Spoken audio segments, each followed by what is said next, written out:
This meeting of the trustees of the Lamesa Independent School District is now in order. It is 6 p.m. on June 18, 2024. A quorum is present with all board members present except Melissa Cáceres and Cindy Martinez. This meeting has been duly called, and the notice of this meeting has been posted in accordance with Texas Open Meetings Act, Texas Government Code, Chapter 551. Mr. Ritchie, would you please lead us in prayer? Yes, ma'am. If you would please bow. Dear Lord, thank you for the leadership in this room. Thank you for the Lamesa community and entrusting us with the future of their young people. Just bless everyone throughout June and July. Lots of traveling, which is good, but also keep everyone safe. Let everybody return safely. And just continue to bless Lamesa and let it become the community and the school that you wish it to be. In your name we pray. Amen. Amen. Do we have anybody? No, ma'am. All right.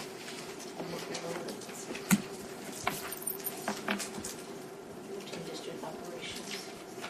Consent agenda items. Make a motion to approve as presented. Second. All in favor? Aye. Any opposed? Motion carries 5-0. Financial report.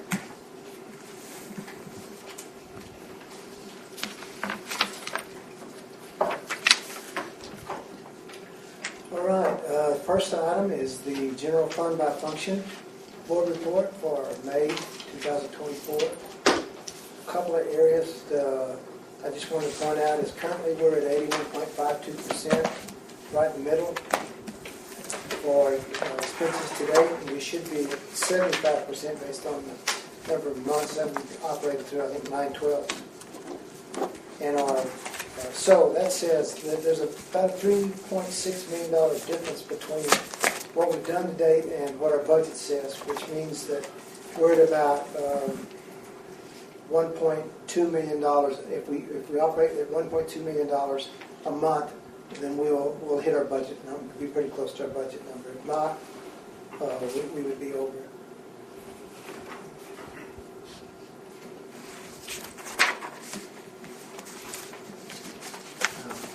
I'm going to move forward unless you have questions. The next item is revenue. The state needs to pay us some money and we'll be in a better place, but this is just where we are today. And just a reminder that our budget will be influenced by that $2 million, our cash flow will be influenced by that $2 million from 2022-23.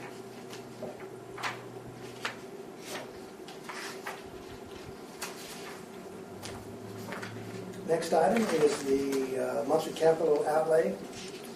We bought one item. It was for $7,065. It's called a Workspace for Education Plus. I believe that's, I have an invoice on that. I believe that is, they call it Google Workspace for Education Plus. So it's a cloud public service, so I think it's... Everything, we're a Google District, everything we do, that's just that. It's virtual. Where everything we store.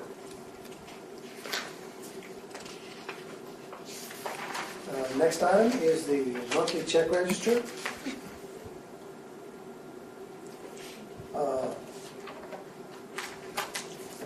I like to point this out every month. And again, I just compared it to June 2023, 1 year.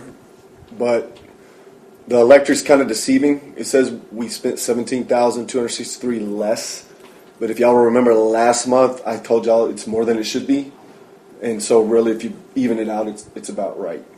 We had a credit, but the only thing that was up was gas, and why it was up $1,758. I haven't had time to fully research, but everything else was down. And then the total check registry has been down every month, but this month compared to last June, it was down $372,033.78. That's good.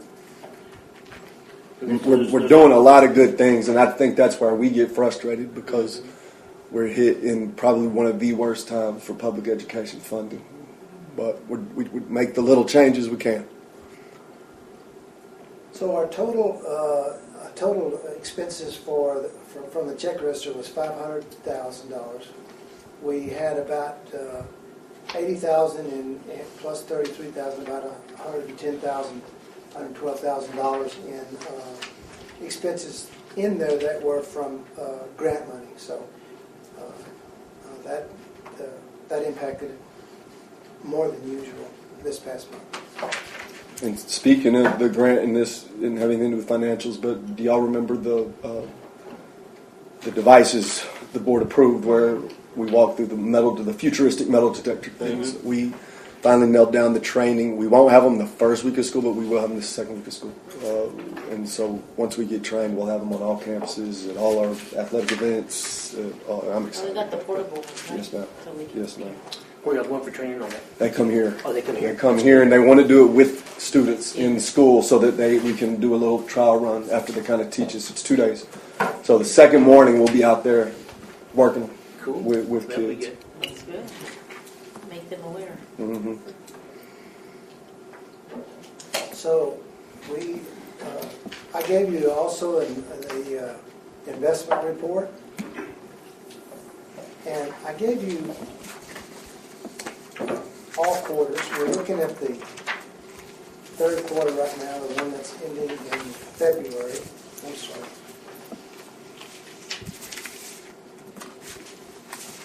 Ending in May. It's the green one here.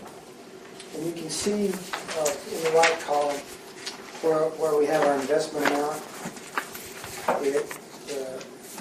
The rates average this past month were 4.29.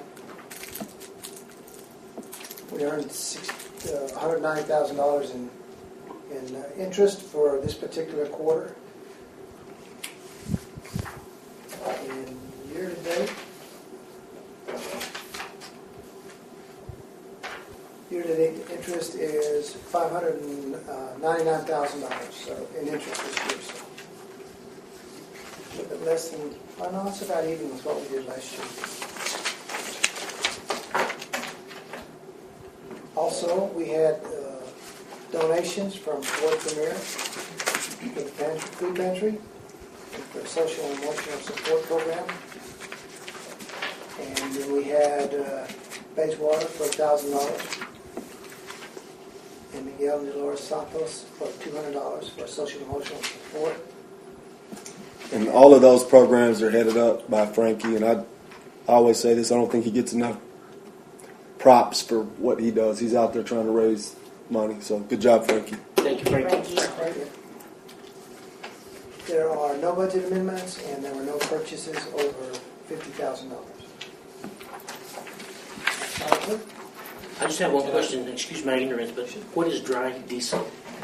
I had to look that up. I Googled it. I thought, what is dry diesel? Well, when you put an additive in the diesel tanks for the, where we store it, it dissolves the water and takes the water out, and so the diesel becomes dry.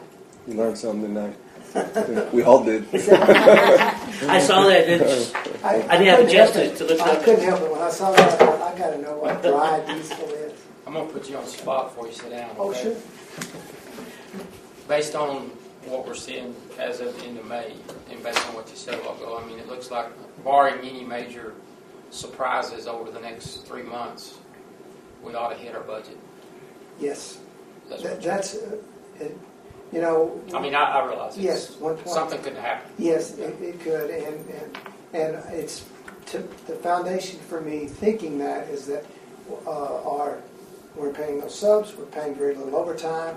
A lot of the pay, the last 3 months are the least amount of wages that go out the door, and supplies. I noted the Citibank. I noted that they had a lot of expenses that were for travel, for into the school, for faculty and staff, and I also saw that a lot of the money through Amazon through this spent this With month. supplies for With next supplies year. getting ready for next year. Actually, the first start of the year and a little bit for the first couple of months in the new year, because we don't kick off till a month and a half into the new year with the new budget. So yes, I think we're going to either hit it or be that close. Well, and I commend you for that. well, I don't. The whole district, not just you. We'll wait. I know you've had to say no I a just lot. don't know. I mean, it's just the unknowns. Yeah. The average says that we won't hit it based on what we did in the last 9 months. But This won't be the average. But it won't be the average. The 3 months are completely different. They average about $1.2 million. So if we hold to that, then we'll be, that'll put us a little over, but not much. Okay. Thank you. Thank you. Amazon should love us. Make a motion to accept as presented. Second. All in favor? Aye. Any opposed? Motion carries 5-0. On to administrative.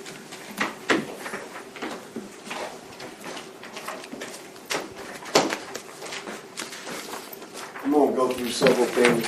Some of them I'll go fast. Some of them are more important. I may dwell a little bit.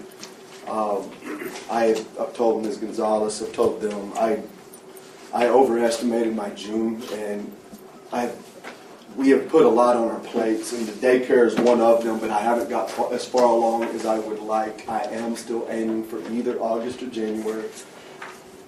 It was tough when I put out the survey to teachers to see how many kids they had. I had a minimum of 5, a max of 11, but I told Ms. Gonzalez, I think that a lot of people, one, we haven't started it yet, so they didn't want to give up their spot that they had in daycare. And two, I think a lot of people are going to be watching to see if it goes. And then I don't want it to start big. We need to start small so we can figure out what we're doing good, what we're doing bad, and then, we are still on track to have it done. We got a spot at South Elementary that will house it. We've been asked a few questions that I just thought I would give to you guys so that if you hear in the community as it starts to gain traction. One thing we've been asked is, will substitutes be able to use it? And that's a tough question. It's not a yes or no answer because daycares are based off ratios. So if like 0 to 18 months, for every 4 kids, you can have 1 worker, right? So we have 8 kids, we have to have 2 workers. Well, if a sub brings the 9th kid, then we don't meet the ratio. So let's say we have 6 0 to 18-month-old kids, and that means we still have 2 workers, but we got 2 spots if subs needed to come and go. So the answer to that would be on a daily basis. I would probably develop a system if they have kids where they can check with us and see if we can do it that day. But I don't think we can just blanket tell them yes, because if you get audited on a day that you have suddenly thrown too many kids in there, then that can shut you down pretty quick. We do want to use it for employment for our high school students that are in our early education. They cannot be alone with the kids. They have to be with someone that is 18 or over. But I do think it would still be a really good experience. And that is a way to staff it a little bit and get our kids some experience. And I just put at the bottom, guys, there's still a long ways to go to get there. We do feel like we could do it. Tipton and I walked it with a daycare director because I wanted them to come tell me, yeah, you can do this or you can't.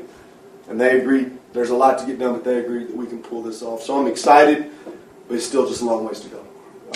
Questions on where we're at with that? For when the employment for high school students, meaning they wouldn't get paid, right? I don't know how they've done it in the past. They did before, right? They didn't have daycare. They had that 3-year-old program. What if somebody needed community hours and was able to Absolutely. Yes, ma'am. Absolutely. Oh, I know at high school has worked out there for half days through work program they got paid. Yeah, I believe I know they have. when my sons were in that 3-year-old program, and I do think the student workers at that time got paid. And that was a little different because this one will be a legit child care licensed place, so we'll make sure we do it right. That's what I would say. I'm not going to do anything until I run it through the right people and make sure I do it the right way. But I just don't like doing something like that and being able to give our students some experience in not doing it. I think it'd be a good opportunity. All right, so this is why I brought Mr. Tipton, and I'll tell you, we got a lot of principals. Guys, I'm not going to tell people not to go with their families on vacation. I told them, guys, if y'all are going to go, this is a good time to go. But I asked Coach Tipton to stay. Ms. Bauman, she is actually in Texas Tech all week because we have always had to contract out for our student teachers. But Ms. Bauman is getting trained so that she can supervise all of our student teachers. So that she is there And so that's why she's not here, and that's another good thing that we don't have to use outside people for. But I just wanted to talk about this, and I genuinely want to hear your thoughts. South Elementary, in the year that I went there as the principal, I've lost track of years, but that was the year right after COVID, which I guess would be 21.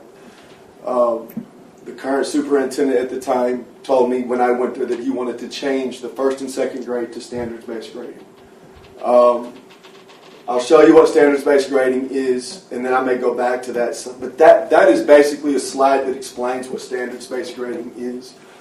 Pre-K and kinder have always used it because it makes sense. You don't have to have report cards for pre-K. That is something we do.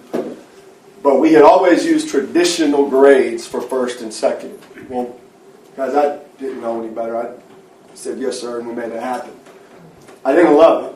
And that's why I asked Tipton to come. And we've had talks about going back to traditional this year. So before I go, that is what a parent sees. So instead of a parent seeing a 75, a 90, a 50, they see a 1, 2, 3, or 4.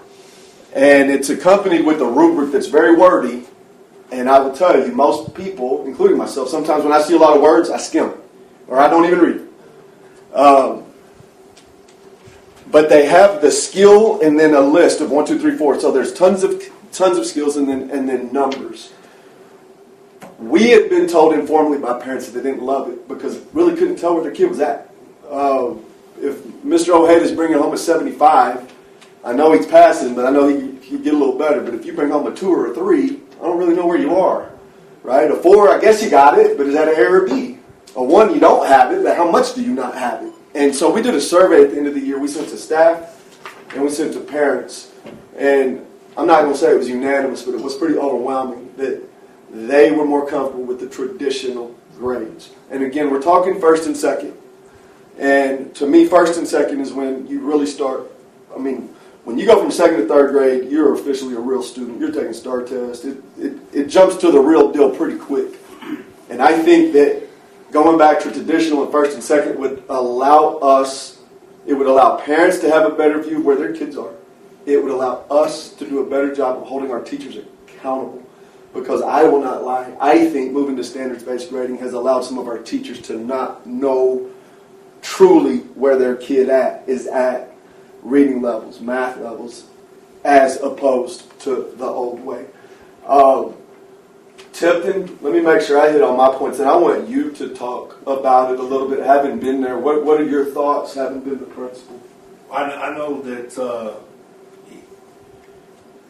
I think the main thing about it is the communication to the parents and the communication to where, exactly like Mr. Ritchie said, if you come home with a 75, you know where that's at. That's a common universal language. We all understand what that means. Whereas if they come home with a breakdown of mathematics, you have to build a rubric to each different standard. And those standards basically, you rate the rubric based on 1, 2, 3, and 4. And the rubric is very tedious to look at. There's the second grade reading language arts rubric. So they've got to go through each kid, which they do this already, and our data already gives us this to look at. So we can get very detailed with our data, looking at this on our end, but a parent necessarily doesn't understand it. I mean, that's a lot. If you look, that's a lot for a parent. I was looking at some implementation on standard-based training earlier this week, and it's actually like a 10-step process that you would have to go to, not only to train your staff, but also to communicate how you're going to communicate with your parents. So you're not losing any data points. You're still getting these data points when you look at it through our CLI. But what you are getting is you're getting a parent knowing, my kid's got an 81. Well, if they got a 2 or they got a 3 and they're proficient, that could be an 80 or that could be an 89. An 85 makes a lot more sense to me, and it does to a parent than you're sitting here and you're proficient. And let me say this too. I didn't know at the time why. I do now. I've been told why that decision was made. And like a lot of decisions that we fight, it was not made for the students. It was made For the right reason. for the adults in the building. And I would think there's one school in our area that also does it. Shallow Water started doing it a few years ago. Nobody else does it. And I'm a believer that if it's the right thing, you're not going to look up and only one other school be doing it. So I just want to answer questions, hear your thoughts as parents, as board members. Is what are your thoughts on possibly going back to traditional? I think anybody would understand it a lot better than this.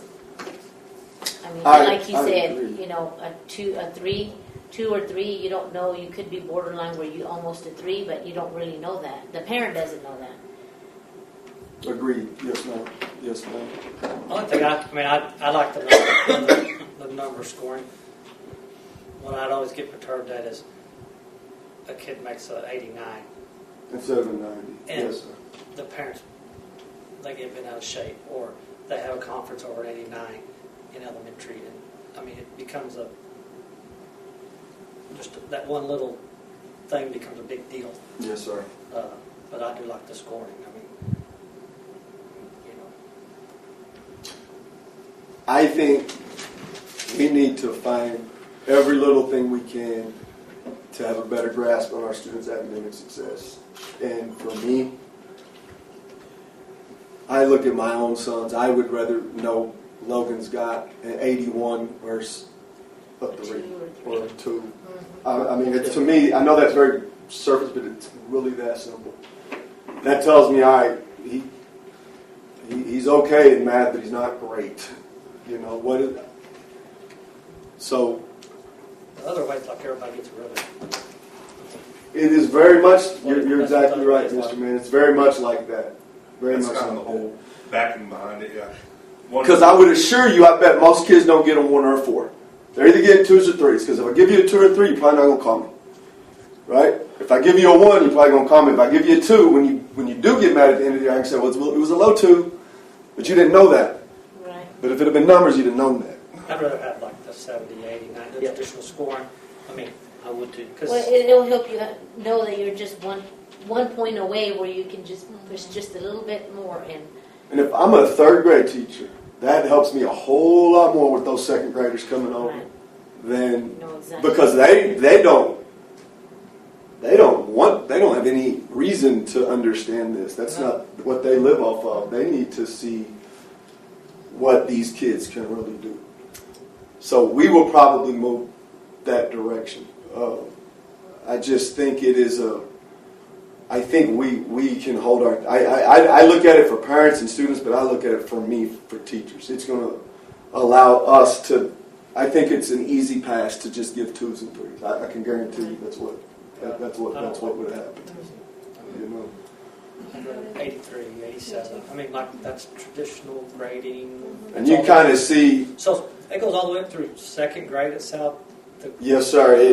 The standard. Kinder and pre-K have always done this, which makes sense. But 1st and 2nd had always been traditional until that year, and then we switched.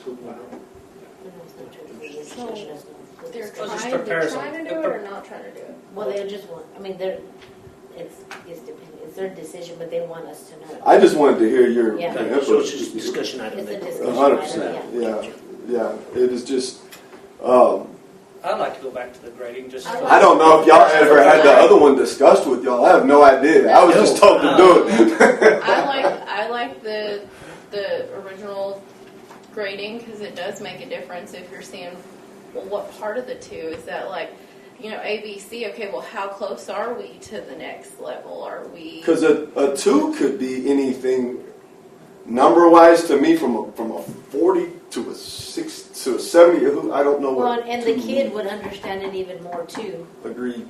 And that's what they're going to use the rest of The their kid life. would understand what? More To this day, the rate, the you go take a standard state way, test the way or it a used state to be licensing then. test. A 1 and 2, I mean, the parent you don't get understand the kid. They can ride this bike now. You get It's 92 kids are competitive. Yeah. 89. And you know you got to score above a certain It's very grade, but- hard for the competitive because Yes. they're going ranking. Are you trying to do it all the way? Or Well, just, no, I want to go. We only do this in All of yeah, all 1st of and them. 2nd. Yeah. I just Yeah. we want. I would we do just all want- of okay. yeah.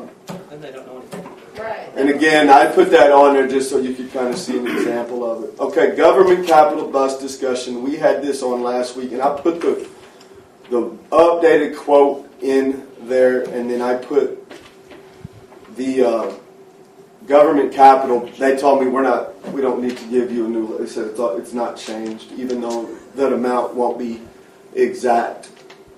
We talked about this last week. I feel like I would be a really bad superintendent if I told y'all it's something we just need to do without talking about it. I do think we can do it. I've told y'all, Lamisa's in way better shape than others. But I also think we need to be as fiscally responsible as we possibly can.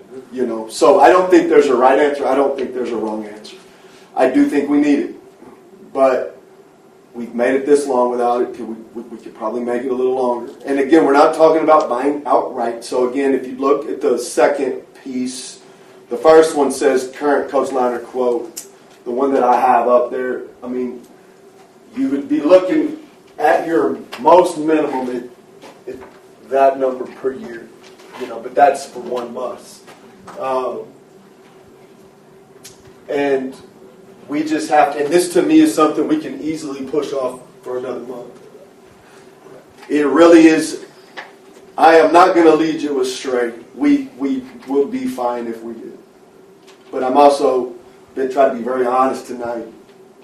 It's a rough time for public education and funding. So we just kind of have to have a discussion about how we feel about, I mean, just this would be, in my opinion, we would have to assume, even if it's a yearly payment, for me, I would have to say, okay, that's dipping into fund balance until we get help. Now, financing it does help because I do believe we're getting help down the road. So we would also be able to put this payment off.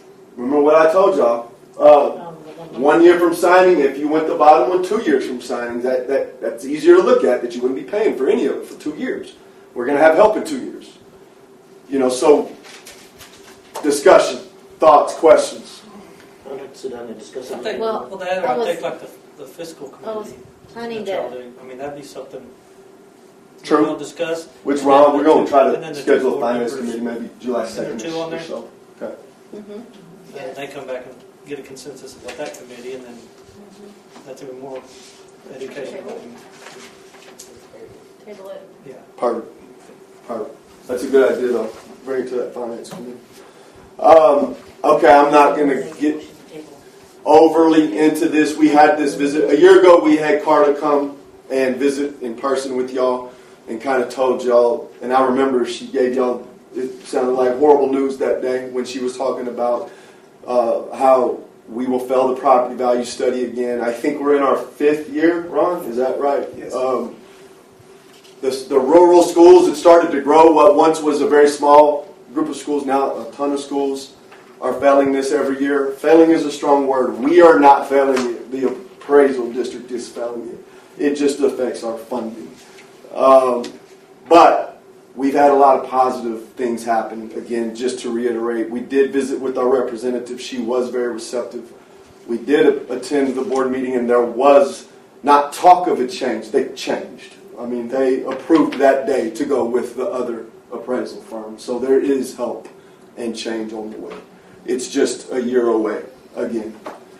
Questions over that? Sports key. Oh, question. I would like to say, as far as our representative, she's taking care of us. I've sat in on some of those meetings, and Kim's doing a good job. I think a year ago she just didn't know what she was doing, She's being brand new. yeah, But she's asking a lot of questions, and she's on top of things. I've been very impressed with her. agreed. Yes, sir. I would 100% agree with you on that. This really is just informational. Typically, this wouldn't even cross y'all's radar, but we have adopted a better way, in Frankie and I's opinion, to keep up with the facility rentals. I kind of told Ms. Gonzalez about it. It's going to put it more into an online interface. And Frankie, I'm not going to lie, guys, Frankie has been good about realizing how busy I've been, and he's really taken it over. And I like it more, not just for local people, but for playoff teams, because now you'll be able to get online and you'll be able to see all our facilities. And and we're not just talking athletic facilities. We've got our auditorium, we've got our cafeteria, anything that anyone ever might need. And then it lists, we're able to charge an outsider this, but we're able to charge a local person something different. And it just puts all the information here so that the phone doesn't ring all day long. The phone will still ring, but by the time it rings, they will already know.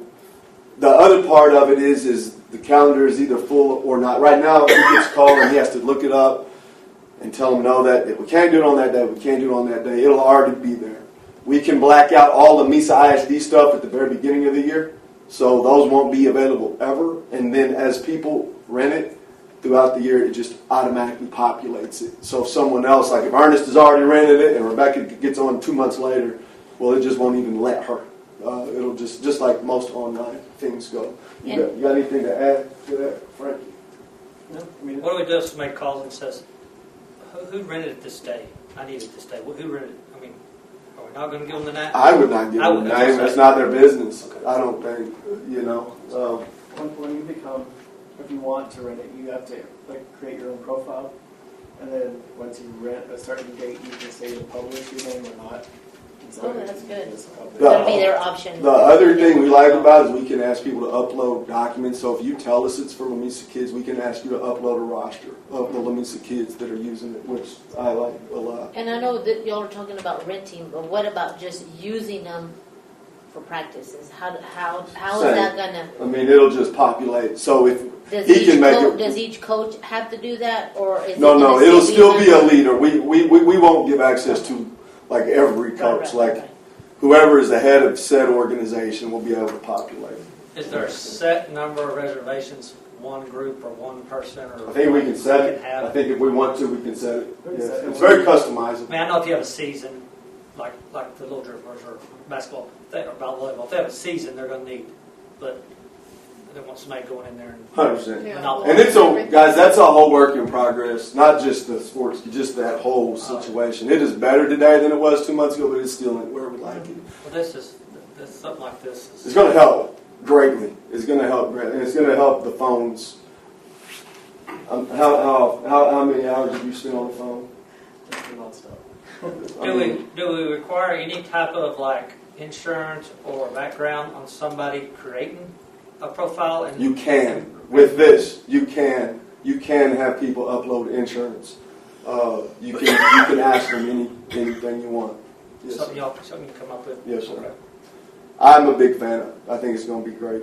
And I know now we have it to where they pay a fee just for the Custodians, SROs, and all that. Yes, and then there's a deposit, correct? Yes. Who's going to look at the gyms after they've been used to make sure there hasn't been any damages? Our custodians, and then if it's an athletic facility, be the athletic director. If it's the I was just high school facility, be the principal when we give them. And they do have to pay for damages. We get quotes and we invoice.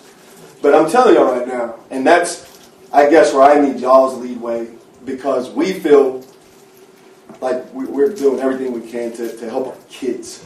But if the adults can't take care of our stuff, at some point in time that they have to be, I told him, even if it's a 3-strike policy, where we tell them, hey, this happened once, because our facilities are too nice. Because while our kids are there, not all of the people in the gym care as much about it as we do. And it hasn't been bad, but there has been times that there's been some damage. And I think charging them is going to get their attention, because they haven't been charged in the past. It was just, we ate it. We ate everything. But we're not going to let just people just abuse. I just don't feel like that would be us being wise stewards of the facilities. Okay, so, and I heard Ms. Gonzalez talking about it, and I'm just going to hit on it. I've got 4 things I want to hit on real quick, because there are things, really this summer, we sat down and we had talks about what do we need to be better? What do we need to be better? Curriculum-wise, academic-wise. I have a lot I need to do to be better, but one thing that I am a big believer in is getting all the stakeholders in the same room so we're all speaking the same language. And some of the people in the room are people that love us. Some of the people in the room may not be. That's purposeful. Because the more people speaking the same language, the better. And you can see, I left them up on purpose. We had a 4-hour, three-ish hour on last Thursday. We had 28 that day because a lot of people were out of town. We come back Thursday, and what we will do, so what we did is a SWOT analysis, and I put it in there. It looks like that. And we spent 2 hours, broke up into groups, and I made sure the groups were not all teachers, not all parents, not all admin. Everything was mixed. Every group had a mixture of people in it, and they spent time coming up with things Lamisa does well, your strengths, things that we need to do better, our weaknesses, threats that would keep us from succeeding, and opportunities that we have that we might not be taking advantage of. It's called a SWOT analysis. And what we will do this Thursday is come back and we will take that and we will form goals and strategies that should lead us to better student success. But more than that, it gets everybody pulling in the same direction. Because if you hear anything I say, if our staff hears anything I say, we've got to quit self-destructing from the inside. That's the point of this, is to get everybody pulling the same direction. So Thursday is going to be a very intense day. It'll be a little longer. But we'll walk out of there better.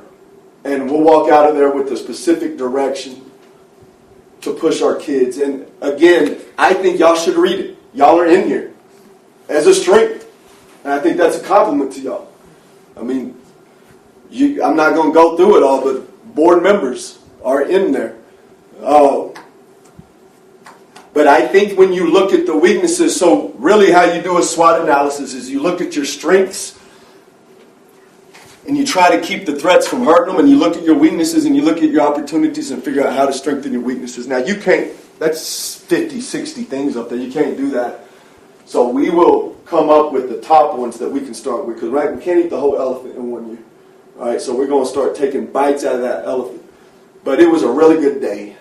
And Thursday is going to be an even better day and a more intense day. Do y'all have any questions on that? Ms. Gonzalez, would you like to comment on it? You were right in the middle of it. Oh, I think it was great. I'm glad that I was a part of it, and you got to see how everybody thinks and the way they think, and it all still comes aligned. It's just in a different aspect of as far as their input on how things should be done and what we need, and we're all thinking the same. But it also helps us also see other things that we would have never thought. Because if you're a teacher, you're not thinking the same way as a board, or I think there was somebody was, yes, ma'am. Secretaries, maintenance, custodians. We're all learning from each other. Everybody. And there were we did introduce ourselves in our roles, but once we started talking, I told them, guys, there are no titles, there are no roles. We're all equal here, because I needed everybody's point of view and perspective to matter, because it does. So day 1 was good. Day 2, I've never led one of these before. I've been a part of them. I think they're very helpful, so I'm anxious for day 2 to see how it goes. I hope to see you there, April. I will. One thing I did mention, and I think, and you probably were already thinking that too, where, our district isn't as big, but there's so many people, and we're all like family. And really, some of the people that were in my group, I can't honestly say I really know them, and that's something that I would like, that we should all get to know our background, because that says a lot, and where we're coming from and why we think the way we think, And sometimes somebody points out something so simple that you could do tomorrow that would improve things. And then sometimes it's big, and you're like, okay, that's important, but we're going to have to figure out the plan to accomplish that. So I do hope, I gave y'all a copy on purpose. You won't get this. But you will get the final goals. This is... because I would call this the rough draft. But I do hope y'all spend some time going through it, because I'd be curious of what you thought, of what the stakeholders, and I think there'll be more there. I think we'll have closer to 35 to 40, because I invited 40 total, but knowing that some would be out of town. So day 2 is this Thursday, and we will leave there with goals and strategies. And then the other thing, Texas instructional leaders, we need to start. We do, and when I say we need to start, guys, we've spent a year trying to lay these foundations everywhere.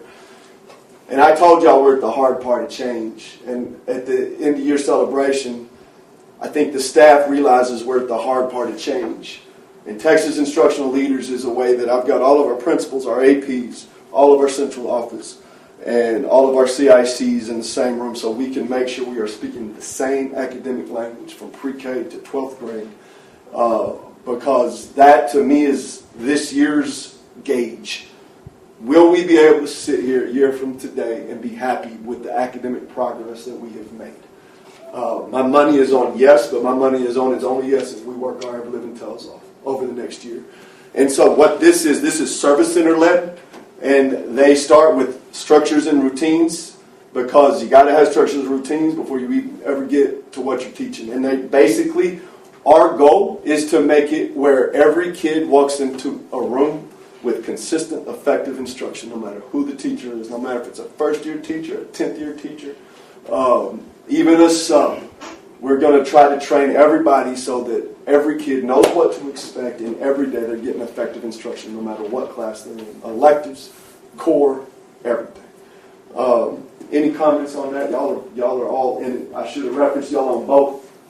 I thought it was very beneficial. I mean, it gives you systems and different ways to do things. And I mean, I really thought it was good training we had the other day. The two we've been to have been really good on, routines and procedures. I think it helps having from elementary to high school there because there's such huge differences, So I think the elementary hearing what high school does and vice versa, that they can all speak the same language now. So that they're not getting one thing at South Elementary, something different at North Elementary. They need to know when they start, this is the expectation, this is how you're expected to act, and this is what we're expected to do in the classroom, whether you're in pre-K or whatever grade you're in. And so I liked how it just kind of streamlines everything. And the expectations are there for their level, and then it grows with their level. But they still have the same expectations. And we started that this year, but now it's, y'all got kids. You hit that point where you tell the kid, hey, I'm not playing around no more. Right? I've told you, and I've told you. Now we mean business. Now we mean business. And it starts here. It's not just, that's why we're all in it. Because it starts here. And I can tell you as a principal, I never was asked to sit down with another campus. You said at that strategic thing, you were sitting with people that you've seen, but you didn't know. Our principals before last year, had hardly ever talked. So we're trying to make sure we get everybody on the same page and collaborating and get moving in the right direction. I do think we're going to see massive, massive rewards from it. And then the last thing I was going to talk about, and I didn't have this until today, but we had a P-TECH meeting, just a small one. And that's how they worded it, what P-TECH is, because we haven't really started to push it out, and we won't until about October. P-TECH is, again, in a nutshell, CTE and associates. Every kid walking out with a chance to be successful. They either got a certification in the CTE, or they want to choose this other route. They're working on their way to an associate. And then for the kid that is awesome and amazing and has no social life, somehow working to both. But basically what it is, it's a promise from us as a board, as a staff, as a district, to our students, parents, and community that we're going to do everything we can to help your kid be successful. It is built for Lamesa. It is built for the town that they say is low socioeconomic, for the town that they say is economically disadvantaged. That's what this program is for. It's so that we can show everybody, hey, Lamesa kids can do the same stuff everybody else can do, even more. And then the last thing, guys, July for me is a fresh start. I don't remember who I was talking to, but June we've been wrapping up. When we come back in July, some of this stuff goes year-round. Budget goes year-round. But when we come back in July, it's a fresh start. And I've got to be better, and I'm going to be better. I tell people all the time, and I think they see it. I hold myself more accountable than I hold anybody. And I have learned in this first year that I can't be the same leader I was when I was a principal or as an athletic director. The superintendent takes a different kind of leader because I'm a fixture. And I'm always wanting to help everybody fix everything. And one day I was sitting in here with my people, and I realized my job is now to help them learn how to fix everything. And that's new to me. And it's hard for me because I want to be the guy that can help everybody. But I also understand that if I'm doing that, then my vision ain't on the big picture. And I saw that quote and I was like, man, that's it right there. Don't let the distractions become the main attraction.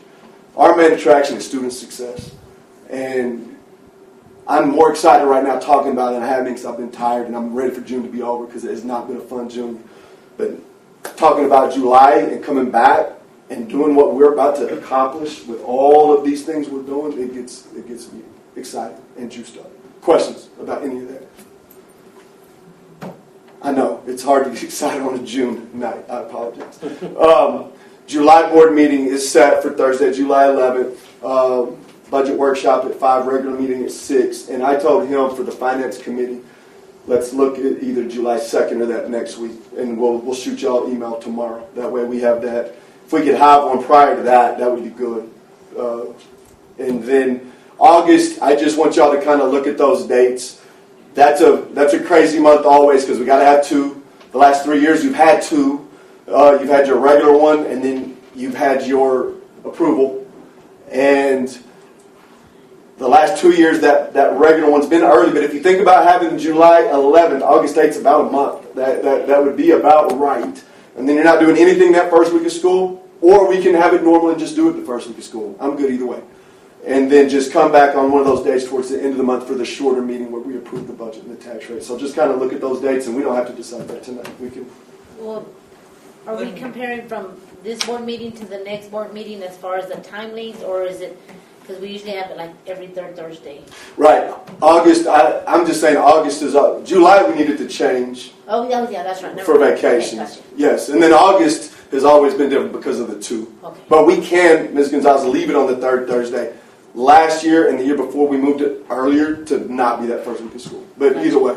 I'd like to have one earlier in August instead of like back to back. Right. In case we And do then need one to tweak later something or in have May. another one. I mean, because I with the agree. funding like it is, I mean. If you go August 8th, you leave up yourself a lot of room to pick up if you end up needing to have one. So Which meeting will we, I guess, will we get like star stuff I saw? we don't even have it yet, Ron. Oh, I thought We've got we- the student parent portal. They have it. But the taper, we still, what we have is preliminary results that we can kind of informally compile. So the but- news is just spreading stuff out there. Well, I tried to tell her, but I told her, I don't know what you're looking at.